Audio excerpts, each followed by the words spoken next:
사랑하는 성도 여러분, 메리 크리스마스! मसीह में प्रिय भाई और बहनों, मैरी 행복하고 क्रिसमस। 기쁜 성탄절 आज 되시길 सचमुच 바랍니다. 먼저 खुशी और आनंद 강단과 का क्रिसमस है। 소개합니다.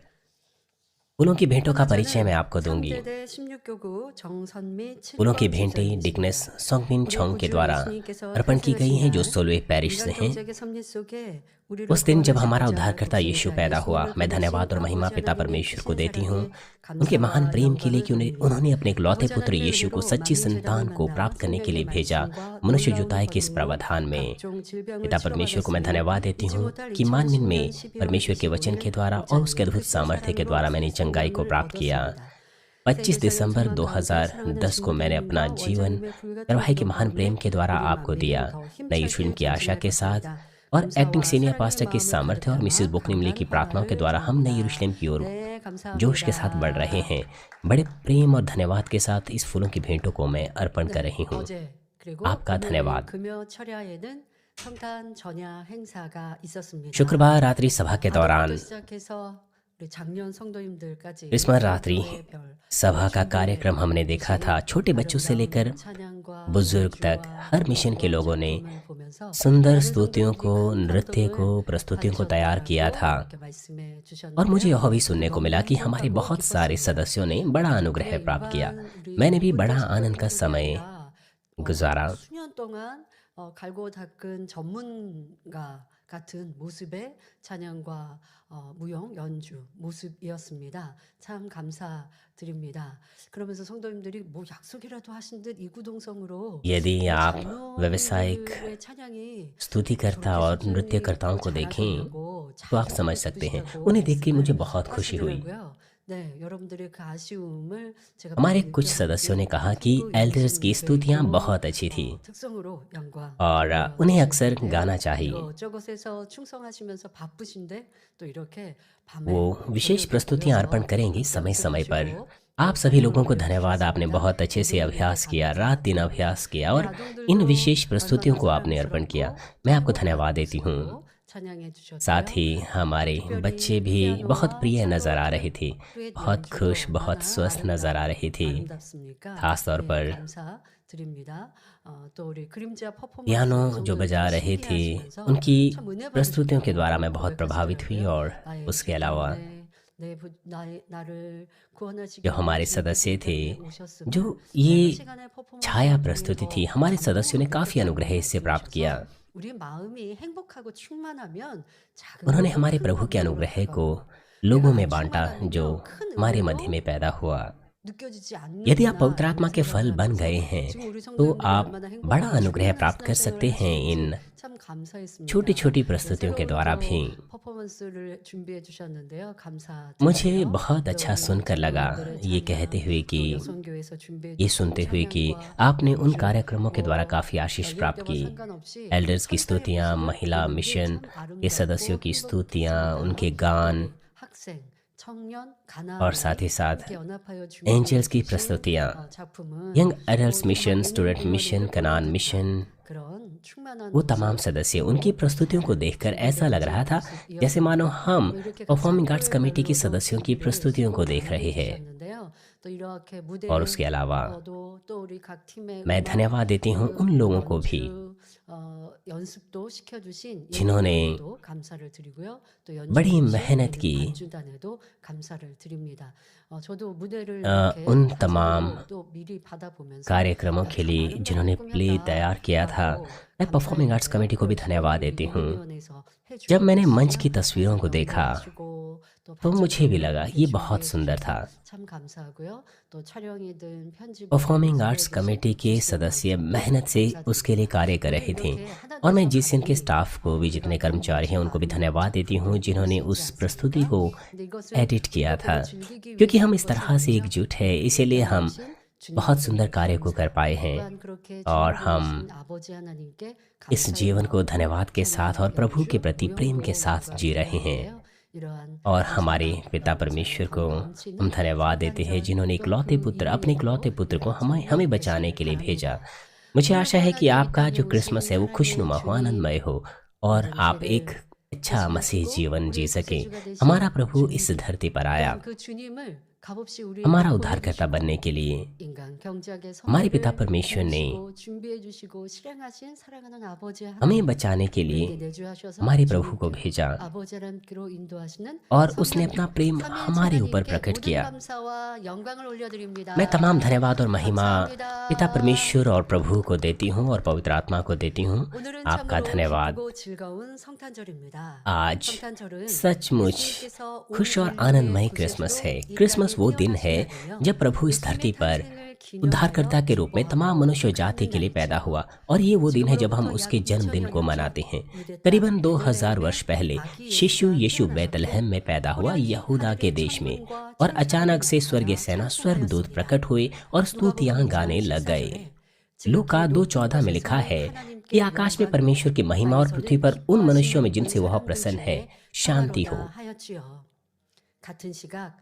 और साथ ही साथ एक स्वर्गदूत चरवाहों के पास एक करीबी क्षेत्र में प्रकट हुआ और उनसे कहा कि बैतलहम में दाऊद के नगर में उद्धारकर्ता जन्मा है। तब वो यीशु के पास आए और जब उन्होंने शिशु यीशु को चरनी में पड़ा हुआ देखा तो उन्होंने परमेश्वर को महिमा दी, और उस जगह पर बड़े आनंद का समाचार जो स्वर्गदूतों ने उन्हें दिया था सब लोगों में प्रचार किया।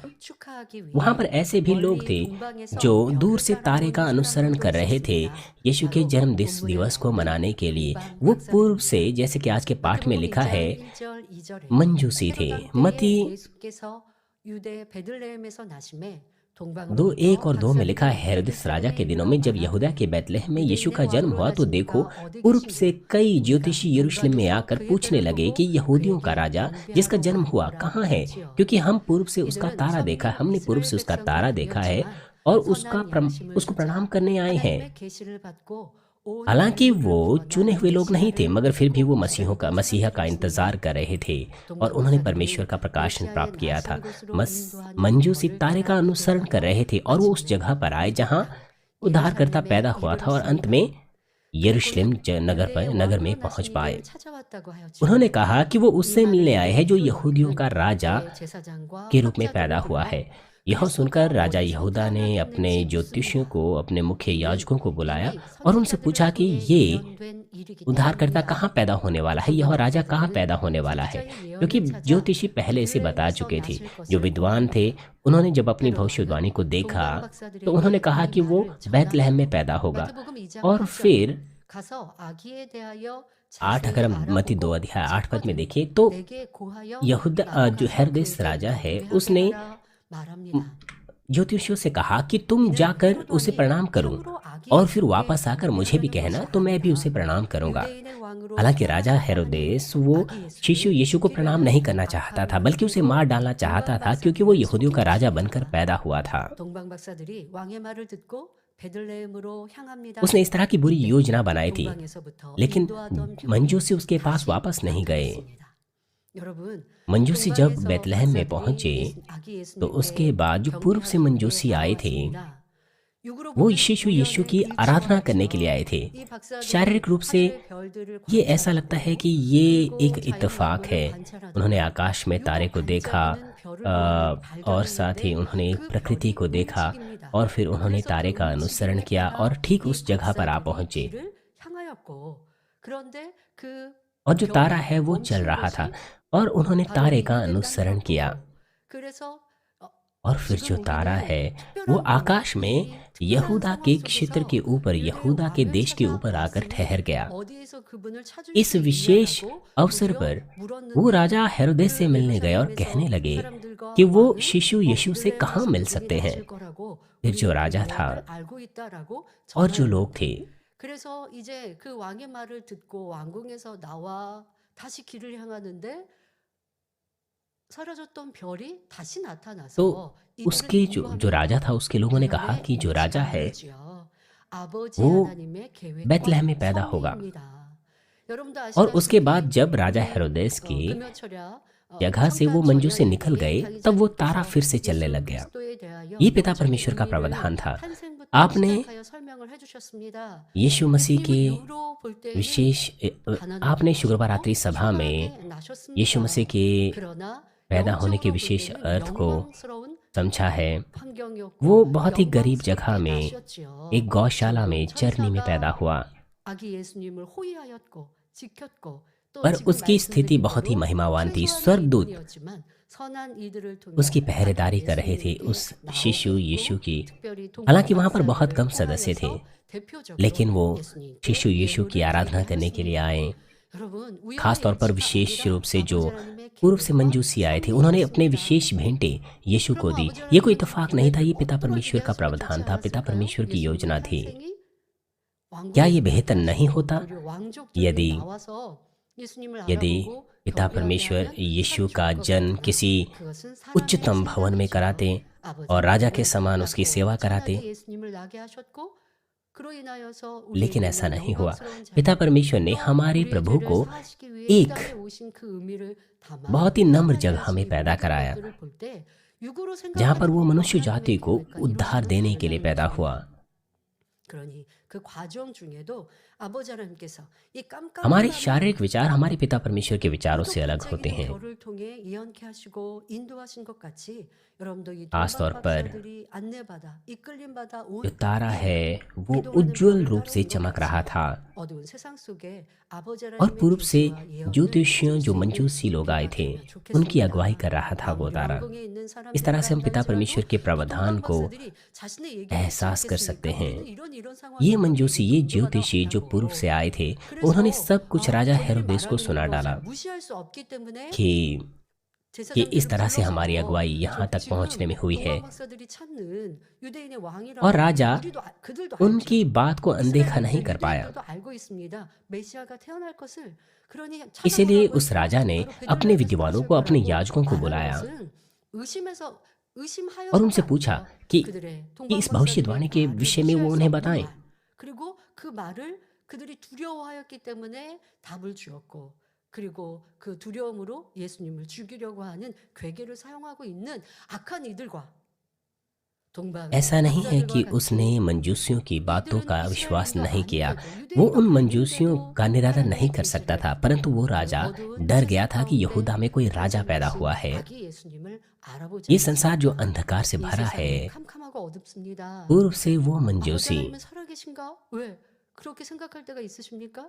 세상에 악한 사람이 जिन्होंने 수천 यीशु के 년도 하는 जन्म को 것 같고 एहसास कर लिया था, 세상이 이렇게 죄악으로 वो 물들었는데 यीशु से मिलने आए थे। 라고 생각할 때가 있으십니까? ऐसा ऐसा यहाँ पर सुनने में लग 아버지 सकता है 하나님께서 우리에게 कि 주시는 इस अंधकारमय 나를 संसार 찾으시고 में बुरे लोग विजयी हो रहे हैं, 그리고 लेकिन मुझे 그 आशा है कि 별, आप 그 불빛 हमारे 아버지께서 पिता परमेश्वर के 예비하신 चिन्ह 찬란한 को 빛을 따라 इस 가시는 संसार में 것 एहसास कर 그것은 सकें। जिस तरह 여러분을 से ये 천국으로 ज्योतिषी 인도하는 पूर्व 길, से आए थे, 새 तारे 예루살렘으로 को देखकर जो 인도하는 उज्जवल रूप से 길인 चमक 것이죠. रहा था और उन्होंने 자, उस उज्जवल तारे 동방박사들이 का 이제 अनुसरण किया। 왕궁에서 나와 아기 예수님을 ऐसा 찾아 करना ही 길을 स्वर्ग के राज्य 행하기에 का मार्ग है। 그들을 지금까지 인도했던 이동하는 별이 다시 나타나 वो तारा 그들을 जो 안내하고 मंजूसियों की अगुवाई 그리고 पूर्व से कर रहा था, 어느 곳인가 वो उस जगह पर 멈추었습니다. आकर रुक 그 गया 멈춘 जहाँ पर 곳을 शिशु 향해 यीशु पैदा 들어가 हुआ था। 보았더니 그것이 바로 아기 예수가 태어나 누워 계신 곳이었지요. और 마태복음 उन्होंने 5장 11 वहां 절에 पहुंचकर 집에 들어가 शिशु यीशु को देखा, 아기와 जैसे कि 그 मत्ती 집 2:11 में 안에 लिखा है। 함께 있는 것을 보고 엎드려 아기께 경배하고 उस घर में पहुंचकर उस बालक को उसकी 황금과 माता मरियम के साथ देखा और मुंह के बल गिरकर उसे प्रणाम किया और अपना 했습니다. थैला खोलकर उसे सोना और लोहपान और गंधरस 동방의 की 길을 भेंट चढ़ाई। 떠나서 오고 있는 보통은 이제 뭐 낙타나 아니면 뭐 말을 타거나 할 텐데요. 뭐 이런 이동 수단 아니면 또 이렇게 이동 수단 아니면 걸어서든 उन्होंने 이동을 할 तारे का 때 अनुसरण 이 किया, 예물을 वे 어떻게 तारे के 준비해 साथ साथ 오셨어요? चलते रहे 이 또한 और 아버지 उन्होंने ये 하나님의 भेंटें 섬세하신 साथ 계획, अपने साथ तैयार 이야기라는 की थी। 것을 우리는 ये भी 알아야 पिता परमेश्वर की 하겠습니다. योजना थी, 하나님께서는 बहुत 온 인류를 शुद्धता से पिता 대표하여 परमेश्वर की 마음이 योजना थी। 선하고 의로운 परमेश्वर ने 동방박사들을 वो जो 택하셔서 धर्मी और भले थे, 거주로 오신 예수님의 तमाम मनुष्य 탄생을 जाति में 경배하게 यीशु के पैदा 하시었습니다. होने के 또한 इस अवसर को मनाने 동방박사들이 के लिए परमेश्वर ने 예수님의 탄생을 पूर्व से 축하하는 참된 इन 3 예물로 ज्योतिषियों को चुना था 황금, 유향, और 보리아들 परमेश्वर ने 드린 것을 उन्हें योग्य 모두가 बनाया 알도록 कि वो सोना, 역사하신 लोबान और 것이죠. गंधरस भेंट चढ़ाए, 또 जो 이 कि सच्ची 예물에는 भेंट है यीशु के 중요한 जन्मदिन के 의미가 लिए। 담겨 और ये 있습니다. भेंटें, इनका 바로 महत्वपूर्ण 우리가 अर्थ होता है। 예수님께 드릴 가장 ये 귀한 हमें 선물이 बताती हैं कि 무엇인지 सबसे बहुमूल्य भेंटें क्या 알려주는 है जो हम 내용이죠. यीशु को दे सकते 오늘 हैं। 말씀을 통해 세 가지 मुझे आशा 선물의 है 영적인 कि आज 의미를 के संदेश के 깨닫고 द्वारा आप सभी 주님께 लोग 참된 선물을 드릴 수 इन 있는 3 भेंटों 모든 की आत्मिक 성도님들이 अर्थ को समझ 되실 सके 수 और प्रभु को 있기를 सच्चा 바랍니다. उपहार या 아버지 सच्ची 하나님은 भेंटें दे 주님은 सकें। 우리가 감당할 수 없는 크고 पिता 놀라운 परमेश्वर 선물을 먼저 और प्रभु 주셨습니다. 우리는 उन्होंने 그에게 हमें 보답하여야겠죠. महान और 그 बहुमूल्य 보답하는 उपहार 의미가 सबसे 세 पहले 가지 उन्होंने हमें दिया 예물에 담겨 और हमें उस अनुग्रह 있습니다. को वापस 자, 첫 चुकाना 번째 है। 선물은 황금입니다. सबसे पहली भेंट 황금은 है 이 सोना, 땅에서 인간이 जो 가장 इन ज्योतिषियों ने 사랑하는 प्रभु को 보석 중에 दिया। 하나로 सोना 부귀와 재물을 बहुत बहुमूल्य 상징합니다. जवाहरात 그러면 इस 우리가 संसार में 주님께 समझा 드리는 जाता है। 선물이 부귀, ये 명예, 권세일까요? संपन्नता को, धन को 아니죠. दर्शाता है। 마태복음 6장 21절에 तो क्या हम धन, संपत्ति, अधिकार को प्रभु को देते हैं? नहीं, ऐसा नहीं है। मत्ती 6:21 में लिखा है, जहाँ तेरा धन है वहाँ तेरा मन भी लगा रहेगा। ये हमारे हृदय को दर्शाता है। इसीलिए सोने का उपहार देना, सोने की भेंटें देने का मतलब है अपने हृदय को अर्पण करना, वो सब कुछ अपना देना जो हमारे पास है, सब कुछ प्रभु को देना। जब हम जितना दे सकते हैं उससे ज्यादा दें, अर्थात जब हम अपना जीवन भी दे सकें, तो वो सच्ची भेंटें हो सकती हैं। हमारे प्रभु ने गंभीर पीड़ाएं हमारे पापों के चलते सही और अंत में वो क्रूस पर मर गया। उसने हमें सच्चा जीवन दिया। इसीलिए हमारे लिए स्वाभाविक है कि हम प्रभु से प्रेम करें। क्योंकि हम प्रभु से प्रेम करते हैं, इसलिए हमें योग्य होना चाहिए कि हमारे पास जो कुछ भी बहुमूल्य है हम उसे प्रभु को दे सकें। आपके लिए सबसे बहुमूल्य क्या है? आप उस बहुमूल्य चीज को सोचते हुए इस संदेश को सुने। हो सकता है वो आपकी संपत्ति हो, आपका ज्ञान हो, आपका गर्व हो, या फिर आपका परिवार हो। और किसी व्यक्ति के लिए ये उसका स्वास्थ्य हो सकता है। परंतु केवल तब जब आप सबसे बहुमूल्य वस्तु प्रभु को दे सकते हैं। 자, 여러분들의 귀한 것을 얼마나 주님께 드리고 계신가요? 성경에는 자신을 가진 전부를 드린 인물이 나옵니다. तो कहा जा सकता है कि आप अपनी बहुमूल्य वस्तु प्रभु को दे रहे हैं। बाइबल में एक ऐसे व्यक्ति को आप देख सकते हैं जिसने अपना सब कुछ प्रभु को दे दिया। यहाँ पर लिखा है, फिर उसने आंख उठाकर धनवानों को अपना अपना धन भंडार में डालते देखा, और उसने एक कंगाल विधवा को भी उसमें 2 दमड़ियां डालते देखा। तब उसने कहा, मैं तुमसे सच कहता हूँ कि इस कंगाल विधवा ने सबसे बढ़कर डाला है, क्योंकि उन सब ने अपनी अपनी बढ़ती में से दान में से कुछ डाला है, परंतु इसने अपनी घटी में से अपनी सारी जीविका डाल दी है। उस कंगाल विधवा ने 2 दमड़ियां डाली। वो उसका सब कुछ था। वो 2 दमड़ियां, वो छोटे छोटे सिक्के हुआ करते थे यीशु के समय में। आज के मतलब से आज के अर्थ से देखें तो वो कुछ डॉलर के बराबर हो गए। लेकिन जब यीशु ने 2 दमड़ियों को डालते हुए उस कंगाल विधवा को देखा तो उसने उसकी प्रशंसा की। उसने कहा कि उसने सबसे बढ़कर डाला है। उस वक्त एक महिला के लिए एक अच्छा जीवन जीना बहुत मुश्किल होता था। आज की तुलना में एक महिला के लिए उस वक्त एक अकेला जीवन जीना बहुत मुश्किल बात थी। इसलिए उसकी ये 2 दमड़ियां बहुत बहुमूल्य थी। किसी धनी व्यक्ति की बड़ी धनराशि से आत्मिक रूप से देखें तो ये वो सोना था जो उसने प्रभु को अर्पण किया। प्रभु ने उस कंगाल विधवा की प्रशंसा की जिसने अपना जो कुछ उसके पास था सब कुछ दे दिया। और यही लागू होता है सारपत की विधवा के ऊपर भी, जिसने अपना अंतिम भोजन जो उसके परिवार के लिए था प्रभु के दास एलिय्याह को दे दिया। पूरे देश में लंबे समय से कंगाल पड़ा हुआ था और सारपत की वो विधवा, उसके पास थोड़ा सा आटा और कुप्पी में थोड़ा सा तेल बचा हुआ था, और ये अंतिम बचा हुआ भोजन उसके परिवार के लिए एक प्रकार से जीवन ही था। लेकिन उसका ये अंतिम भोजन जो उसके लिए जीवन ही था, उसने परमेश्वर के सामर्थ्य दास एलिय्याह को दे दिया, और परमेश्वर ने उसे आशीष दी कि उसका आटा ना उसका आटा खत्म हुआ, ना उसका तेल का बर्तन खत्म हुआ।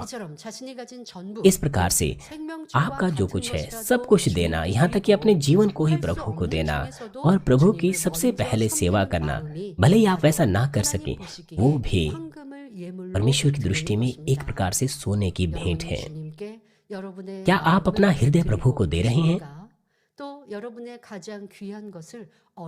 क्या आप दे रहे हैं? और आप कितनी अपनी बहुमूल्य वस्तु को प्रभु को दे रहे हैं? मैं तो अपनी ये बहुमूल्य वस्तु दे रही है, मेरा मतलब है मैं तो अपनी बहुमूल्य वस्तु दे रहा हूँ, लेकिन ये तो मैं नहीं दे सकता। 하나님 나라를 위해 시간을, 정성을, 마음을 드리는 것이 행복하고 기쁘십니까? 아니면 아유 क्या 저기 आपको 다른 खुशी 사람은 होती है 적응밖에 안 하는데 जब आप 조금만 अपना 헌신하는데 पैसा, अपना 왜 समय 나에겐 더 या अपना 많은 सब कुछ जो 것을 कुछ आपके 바라고 पास 또 है 내가 प्रभु 더 को 해야 देते हैं? 하는가? क्या आपको खुशी 가끔 होती है? 우리가 우리 या फिर 성도님들은 आप इस तरह से 대부분 सोचते हैं 직장 생활을 कि 하시죠. मैं तो 직장 इतना 생활을 प्रभु को 하시면서 दे रहा 하나님께 हूँ 충성해야 합니다. 그러니 없는 और जो 시간을 दूसरे लोग हैं वो तो 찬양하고 बहुत कम दे 많은 रहे हैं, मुझे 시간을 ही क्यों 드려야 ज़्यादा देना है? 합니다. क्या आप 어떤 इस तरह 분은 से नहीं 지난주에 सोचते? 어떤 일꾼들을 만났는데요. 직장에서 직장 कभी कभार 생활을 आपको 소비하면서 कम सोना 또 पड़ता है 틈틈이 ताकि आप प्रभु 하나님의 के लिए 일을 काम कर 하고 सकें। 있다라고 말을 하는데 듣고 참 행복했습니다.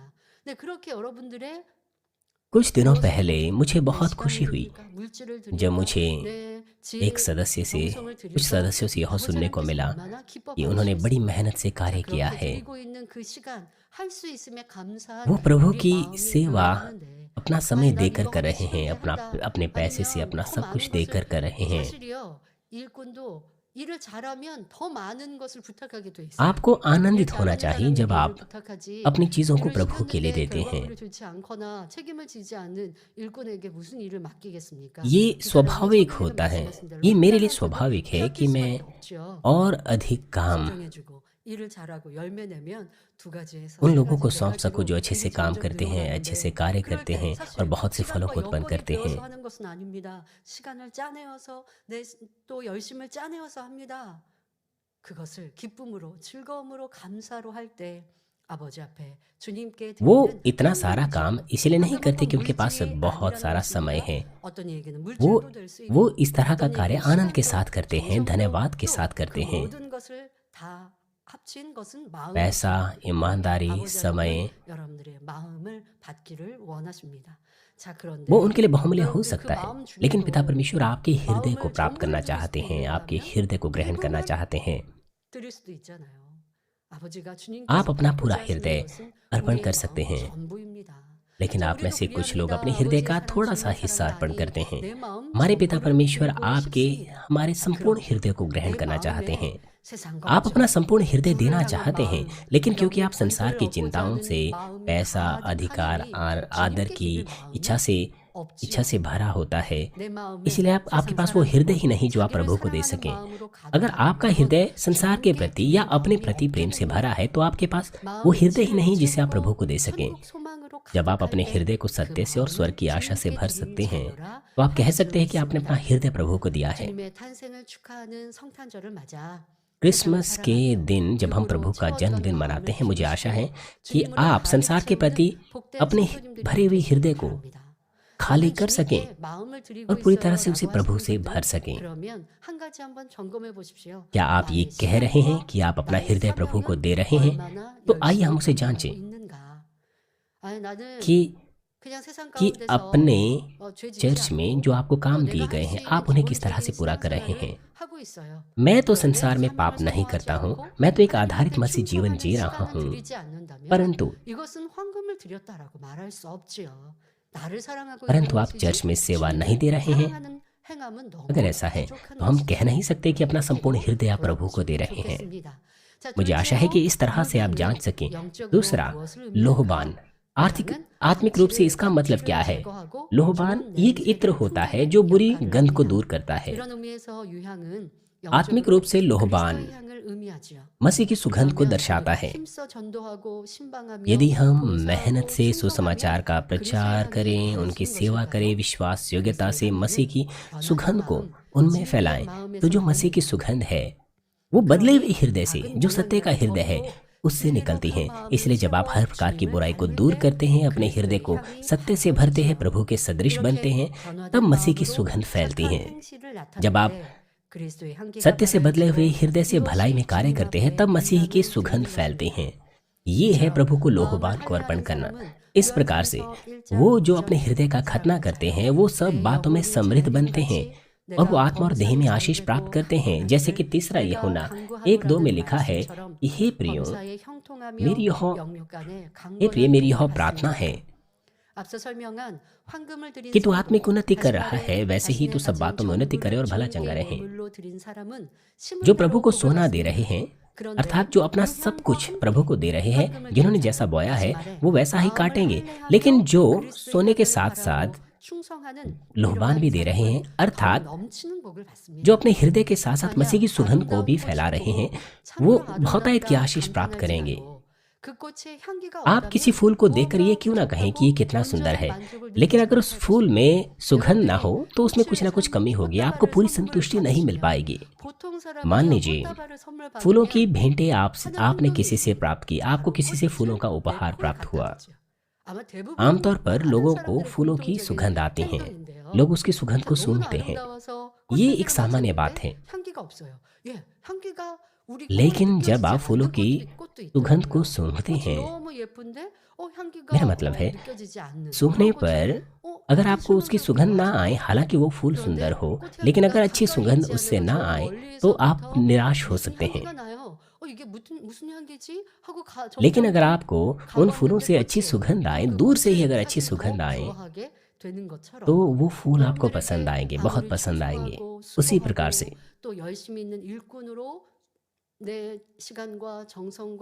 भले ही आप अपना पैसा, अपना समय, अपना प्रयास पिता परमेश्वर को देते हैं, लेकिन पिता परमेश्वर उन चीजों को आपकी सुगंध के साथ ग्रहण करना चाहते हैं। आपका हृदय कितना खुश होगा अगर वो जो फूल है सुंदर आकार के हो और तरोताजा सुगंध उनमें हो। उसी प्रकार से हमें परमेश्वर को भी याद रखना है। हमारा परमेश्वर हमारे कार्य को ही नहीं बल्कि हमारे हृदय की सुगंध को भी प्राप्त करता है। लेकिन अगर कोई ऐसा व्यक्ति है जो ये कहे कि मैं अपने हृदय का खतना तो कर रहा हूँ, लेकिन मेरे पास चर्च में सेवा करने के लिए कोई शर्तें या कोई समय नहीं है, ऐसा कहना भी उचित नहीं है। अगर आप सचमुच खोजें, अपने हृदय में हर प्रकार की बुराई को दूर करें, तो प्रभु के प्रति आपका प्रेम गहराता है, वो प्रेम बढ़ता है।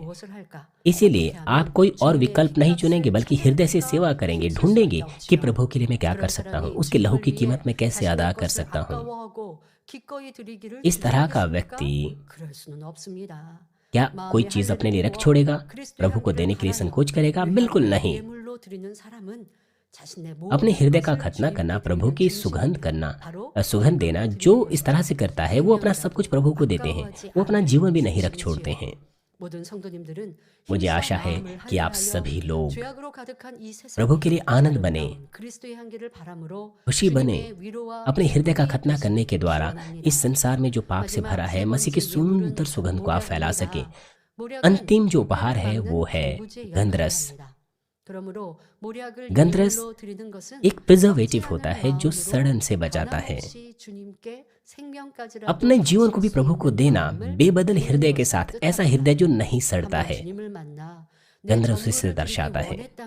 जब आप अपना प्रभु से मिलने के बाद अपना सब कुछ प्रभु को देना चाहते हैं, अगर आप ऐसा निर्णय लेते हैं तो वो आपका निर्णय आपके जीवन भर वही रहना चाहिए, वो नहीं बदलना चाहिए।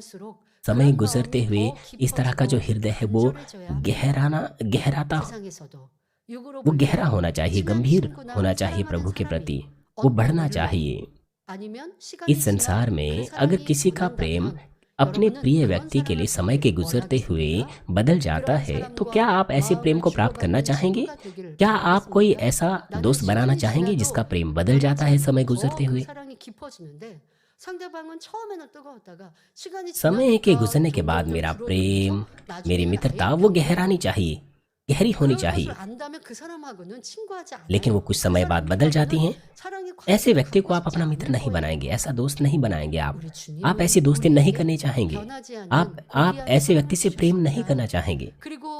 हमारे प्रभु ने बेबदल आदर्श प्रेम हमें दिया, इसलिए वो चाहता है कि हम प्रभु को भी बेबदल हृदय के साथ देखें। ये है सुंदर, इस तरह से हम सुंदर स्वर्ग में पहुंच सकते हैं। 하나님만 주님만 첫째로 사랑하라고 하시니 성경에도 질투의 하나님이라고 말씀하시지만 질투하신다 하시지만 हमें सबसे पहले प्रभु से प्रेम करना है। 질투 같고 독지자 아닙니까? 오해하시면 안 됩니다। और परमेश्वर जलन रखने वाला परमेश्वर है।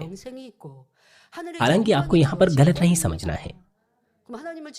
हमारे प्रभु, हमारे पिता परमेश्वर वो ऐसा इसीलिए करते हैं क्योंकि जब हम केवल सबसे पहले प्रभु से और परमेश्वर से प्रेम करेंगे तो हम अनंत जीवन प्राप्त करेंगे।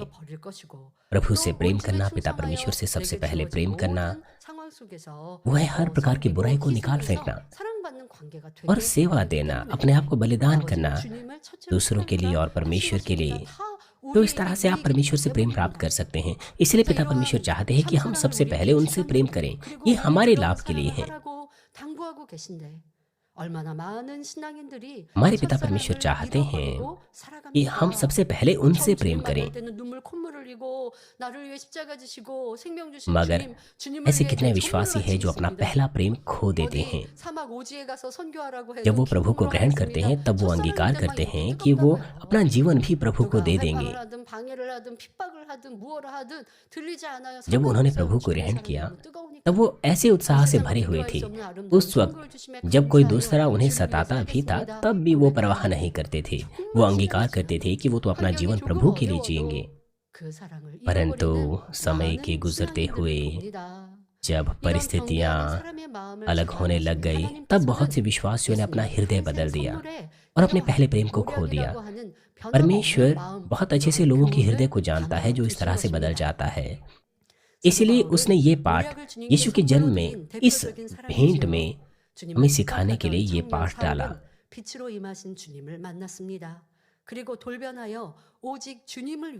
एक जवान व्यक्ति शाऊल जो प्रभु को सताता था, ज्योति के रूप में जब वो प्रभु से मिला तो उसने अपना सब कुछ उसके बाद प्रभु को दे दिया। अपना समय, मन, जवानी, सब कुछ उसने प्रभु को दे दिया। फिलिपियों 3, 5 और 6 पद में लिखा है, 8वें दिन मेरा खतना हुआ, इस्राएल के वंश और बिन्यामीन के गोत्र का हूँ, इब्रानियों का इब्रानी हूँ, व्यवस्था के विषय में यदि कहूँ तो फरीसी हूँ, उत्साह के विषय में यदि कहूँ तो कलीसिया का सताने वाला, और व्यवस्था की धार्मिकता के विषय में यदि कहूँ तो निर्दोष था।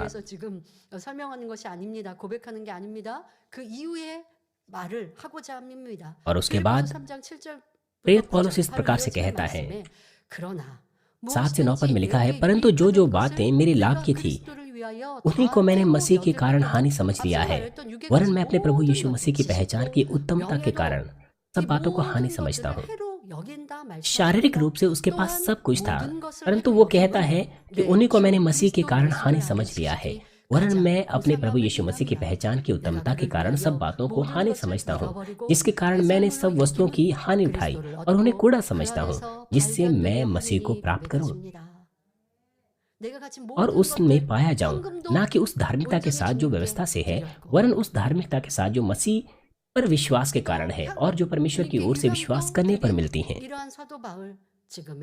प्रेरित पौलुस उसने सोना, लोहबान और गंधरस प्रभु को अर्पण किया। इस प्रकार से सब कुछ उसने अर्पण किया। प्रेरित पौलुस उसने सब बातों को कूड़ा समझा और वो अपने पूरे जीवन पर विश्वास योग्य रहा। परंतु वापस प्रेरित पौलुस को क्या मिला? सताव। जैसे कि दूसरा कुरिन्थियों 11:23 से 28 में लिखा है, मैं एक पागल की नाई कहता हूँ, मैं उनसे बढ़कर हूँ अधिक परिश्रम करने में। आप कृपया इन आयतों को याद रखें। आप ये ना कहें कि ये तो मुश्किल है। जैसे कि प्रेरित पौलुस ने कहा, कृपया आप इन आयतों को याद करें और अपने आप को जांचें कि मैं उनसे बढ़कर हूँ अधिक परिश्रम करने में, बार बार कैद होने में, कोड़े खाने में, बार बार मृत्यु के जोखिमों में। 5 बार मैंने यहूदियों के हाथ से 39 कोड़े खाए, 3 बार मैंने भेंतें खाई, 1 बार पथराव किया गया, 3 बार जहाज जिनमें मैं चढ़ा था टूट गए, 1 रात दिन मैंने समुद्र में काटा। मैं बार बार यात्राओं में, नदियों के जोखिमों में, डाकुओं के जोखिमों में, अपनी जाति वालों के जोखिमों में, अन्य जातियों के जोखिमों में, नगरों में के जोखिमों में, जंगल के जोखिमों में, समुद्र के जोखिमों में, झूठे भाइयों के बीच जोखिमों में, परिश्रम और कष्ट में, बार बार जागते रहने में, भूख प्यास में, बार बार उपवास करने में, जाड़े में, उघाड़े रहने में, और बातों को छोड़ जिनका वर्णन मैं नहीं करता, सब कलीसिया की चिंता प्रतिदिन मुझे दबाती है।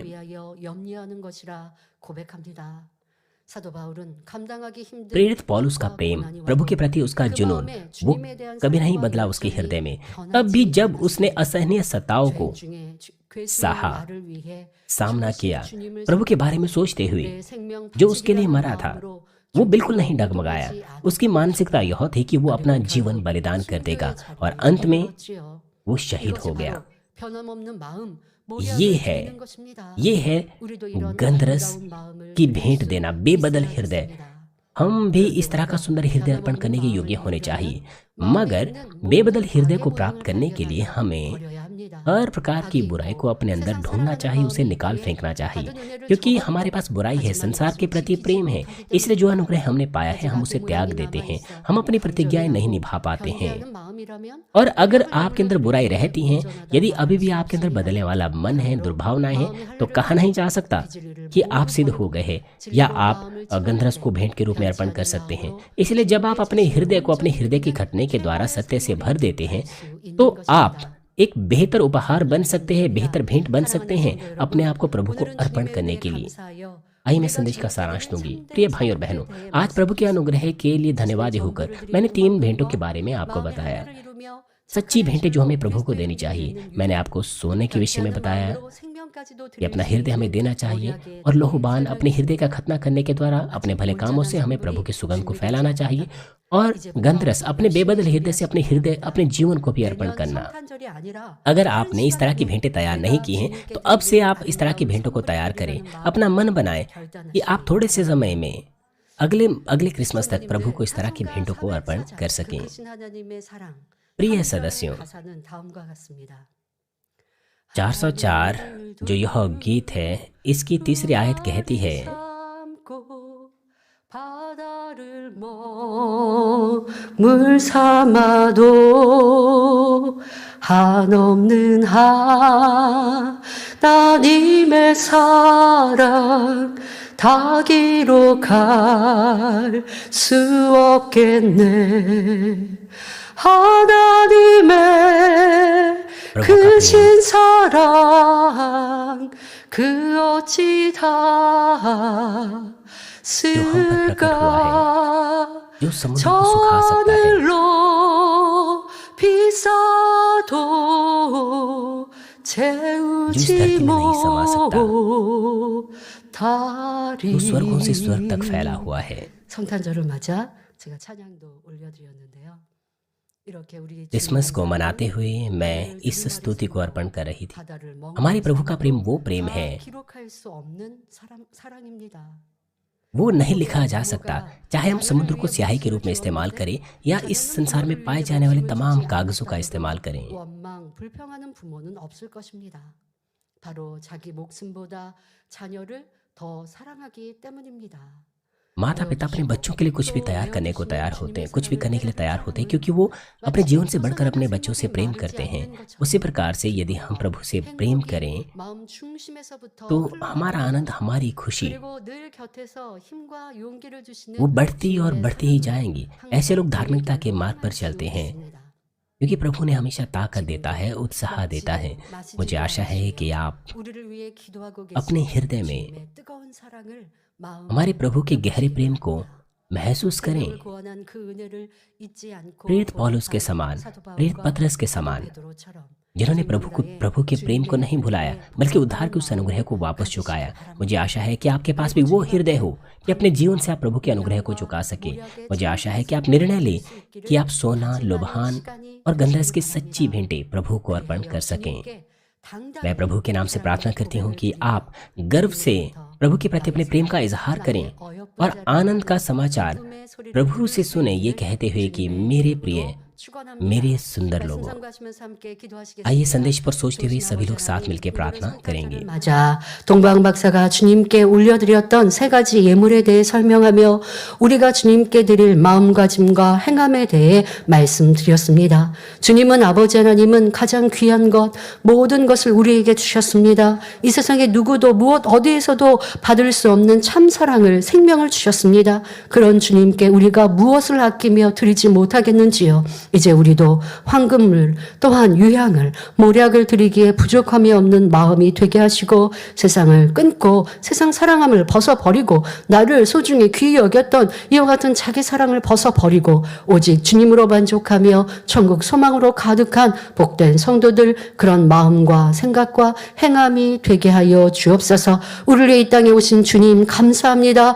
독생자 예수 그리스도를 보내주신 아버지 하나님 감사합니다. 홀로 영광 찬양, 영광 받으옵소서. 감사드리며 우리 주 예수 그리스도의 이름으로 기도하옵나이다. 아멘. आमीन। 영상을 통하여 당회장님의 환자를 बीमारों 위한 के लिए 기도를 सीनियर पास्टर की 받으실 때 प्रार्थना ग्रहण करेंगे। 아픈 곳이나 연약한 यदि आप बीमार 곳을 हैं अपना हाथ 손으로 अपने बीमारों 기도해 पर रखें, 주시고, और अगर आप बीमार 그렇지 नहीं 않은 हैं 분들은 अपना 가슴에 हाथ 손을 अपनी 얹고 छाती पर रखें 마음의 और अपने 소원을 हृदय की 위해 इच्छाओं के लिए इस 믿음으로 प्रार्थना को 기도받으시기 विश्वास के साथ 바랍니다. ग्रहण करें। 할렐루야, 전능하신 हालेलुया, सर्वशक्तिमान हमारे प्रेमी पिता परमेश्वर, 기도받는 कृपया 모든 अपना हाथ तमाम 성도님들 विश्वासियों पर रखें 안수하여 जो इस वक्त इस प्रार्थना को ग्रहण कर रहे हैं। 인터넷과 समय 화상을 और 통해 दूरी को 기도받는 मिटाते हुए अपना कार्य 기도회와 उन 지성과 लोगों पर प्रकट 그리고 कीजिए 전 세계 जो 하나님의 जीसीएन के द्वारा, 자녀들 위해 इंटरनेट के द्वारा, 시공간을 शाखा और संघी 초월하여 कलिसियाओं में 역사하여 और 주시기를 परमेश्वर की संतान संसार भर में ग्रहण कर रहे हैं। हृदय से विश्वास करने के योग्य उन्हें विश्वास दीजिए। नकारात्मक विचार और शक दूर कीजिए।